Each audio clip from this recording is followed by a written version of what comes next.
अच्छा, तो इस वीडियो में हमने कॉन्फ़िगरेशन को देखना है, लेकिन उससे पहले मैं थोड़ा-सा थ्योरेटिकल एक्सप्लेन आपको कर देता हूँ कि हमने कौन-कौन सी कॉन्फ़िगरेशन बनानी है और उनका मकसद क्या है। अदरवाइज़ वो समझ ही नहीं आएगी, अदरवाइज़ मैं बस लिखता जाऊँगा, तो आपको समझ नहीं आएगी। तो मैं एक फॉर एग्ज़ाम्पल अभी तक जो हमने चीज़ें समझी हैं, उसमें हमारे पास एक कंट्रोलर नोड है और हमारे पास 3 नोड हैं, ठीक है? जो रिमोट 1, रिमोट 2 और मोड 3 है हमारे पास। इसको हम कंट्रोलर नोड कहते हैं और ये हमारे पास मैनेज नोड कह सकते हैं या रिमोट नोड को इनको क यूजुअली नाम दिया जाता है, ठीक है? तो इसको मैं लिख लेता हूँ और इसी तरह से remote 1, remote 2 and then last में हमारे पास रिमोट 3। तो सबसे पहले अभी तक हमने एनसिबल को देखा है।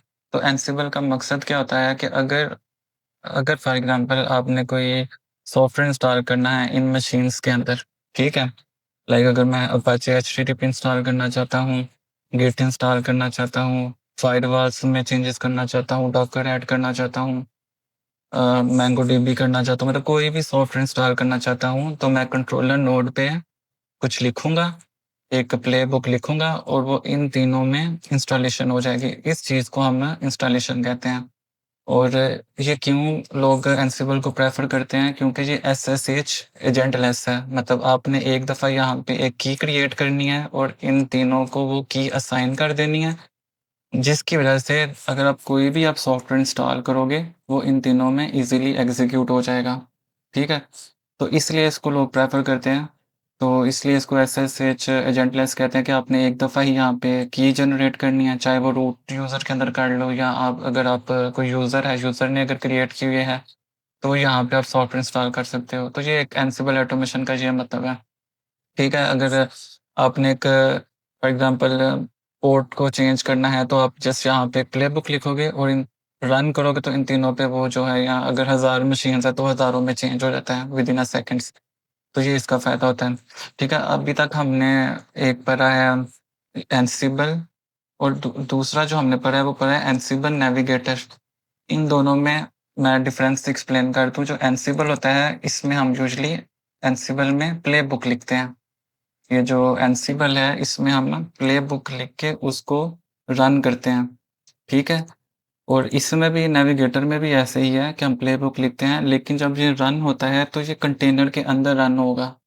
कंटेनर के अंदर जो नेविगेटर है वो रन होता है, ठीक है? ये चीज़ नोट करनी है। तो कंटेनर हमारे पास आपको पता है पॉडमैन है, डॉकर है, सिंगुलैरिटी है, अपटेन है, तो ये डिफरेंट कंटेनर्स हैं। लेकिन जो रेड हैट है वो पॉडमैन में मतलब करता है, तो इसलिए हम जो कंटेनर है वो पॉडमैन को ही अज़्यूम करेंगे। तो एंसिबल सिंपल प्लेबुक को रन करता है और जो एंसिबल नेविगेटर है, जब वो रन होगा तो वो कंटेनर के अंदर रन होगा। तो अब इसमें कुछ फाइल्स को आपने समझना है। एक होती है इन्वेंटरी फाइल। जो इन्वेंटरी फाइल होती है, उसका मतलब है यहाँ पे आप आईपी लिखते हो, ठीक है?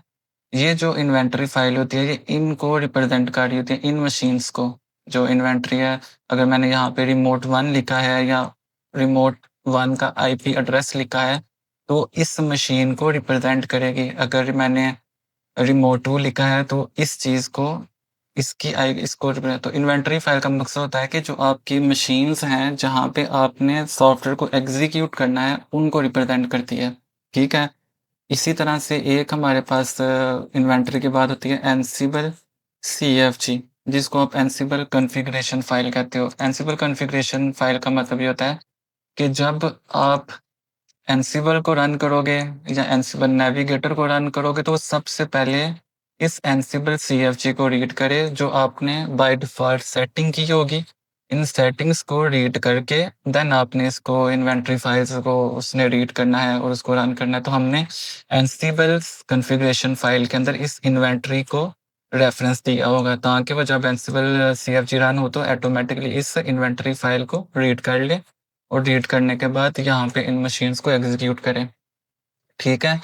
और एनसिबल नेविगेटर ऐसे रन नहीं होगा, इसके लिए हमें एक अलहदा से फ़ाइल क्रिएट करनी पड़ती है, जिसको आप एनसिबल नेविगेटर डॉट यैमल कहते हो, ठीक है? तो जब भी आपने एनसिबल नेविगेटर को रन करना है, तो आपके पास ये वाली फ़ाइल लाज़मी होनी चाहिए। ठीक है?